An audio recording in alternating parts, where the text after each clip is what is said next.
4, I decided to film this spin the wheel challenge with my drone. This par 4 is 380 yards and I spun an 8-iron. So let's tee off here and really try to hit one.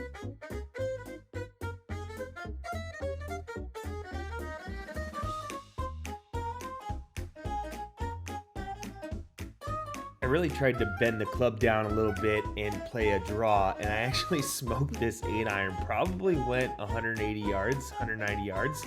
Pretty impressed with myself. Time to spin the wheel on this second shot. Have about 200 yards out, spun the wheel, landed on a 4-iron. I know you can't see it as the drone zoomed away, but looking to play this over the water, play a little fade. My 4-iron usually goes about 220, 225, so have to take a little bit off of this.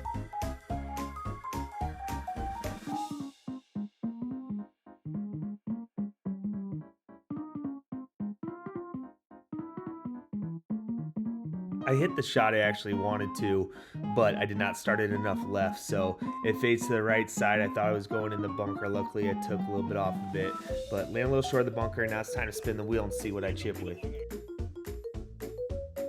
I'm deciding to spin the wheel the first time for my chip, and it actually lands on a pitching wedge, which is pretty good. I just don't practice with my pitching wedge enough, so we'll see how I do. I will, after this, spin the wheel to see what I actually putt with, but step up here, come up, do some practice swings. It's gonna break right to left. I hit a decent chip. I guess I just needed to hit the rough and not the green, so it rolled all the way to the other side of the pin. I'm in the fringe.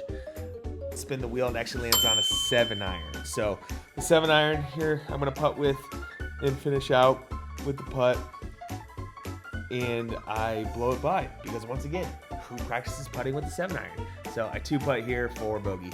Hole 2 of the spin the wheel challenge is a par 3 long one, 210, and I spin it to land on a 3-wood. The wheel has done me pretty well for these first couple holes. I don't love hitting my 3-wood off the tee. That's why you see me hit driver or bunt driver a lot, but I hit a great 3-wood to the left side.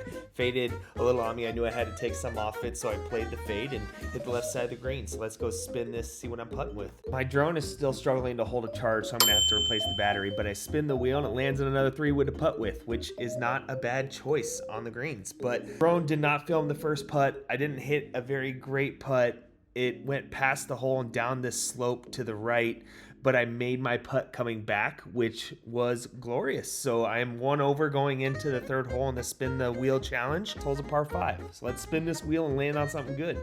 The wheel is still doing me great here. I spin it to land on a 5-wood, which I don't hit a lot on these par 5s, but this is at least better than a lob wedge or a sand wedge. So hitting a 5-wood on this par 5, I'm gonna play a draw around this tree and absolutely nut one down the left side of the fairway. Eager to see what club I get on the spin. My second spin on this par 5 is landing on a driver, which is great, but I'm still struggling with charging my drone, so it dies on me. But I push it a little right, which isn't bad. I still move it down the fairway and I'm about 140 yards in. I spin the wheel to a 9-iron.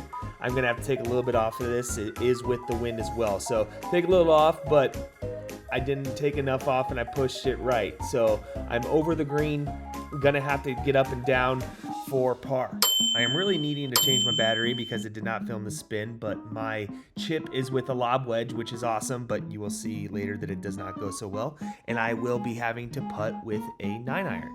So I walk back to the back of the green where my ball went to and have a little chip to get up and down, but it's not going to be easy as the rough back here in the fringe is a little sticky. And I step up and chunk my chip.